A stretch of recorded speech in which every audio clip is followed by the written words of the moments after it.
So thanks again for joining me for my series on customer experience.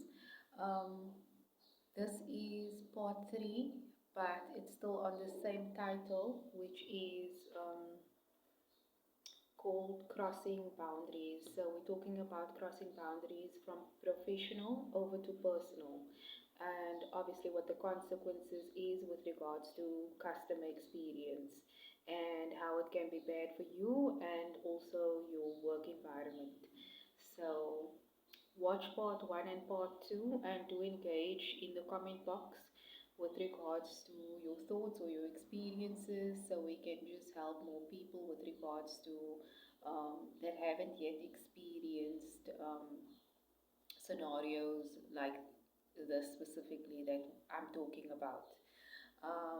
So in part two, I was discussing about your space, the customer space, but I was elaborating on the customer space and um, when you're in your authentic flow, and then you can easily be get confused with regards to getting too personal. So do your best not to do any personal touching when it comes to customers. Like a compliment is good enough from where you're sitting. You don't have to physically touch whatever you like about the person. For example, if you like the hair, for example, you don't have to reach over the desk and touch the hair or anything like that. So you need to be professional, but you can still be authentic, you can still be yourself, you can still have a nice time with the customer, just having a conversation while you're completing the task that you've been hired to do. Okay, because sometimes when you, especially with loyal customers, you get really um, you sort of form a bond with them in terms of your relationship.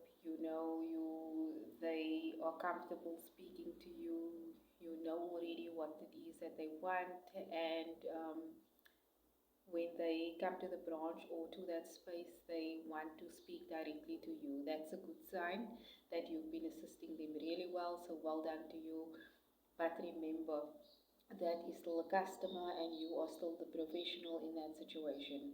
So I want to, so do try and avoid things like poking them or touching any of the items, or also um, like pressing their hands or like just like touching them in conversation like that. Make sure you allow and respect that customer's personal space, because like I said, you don't really know that person.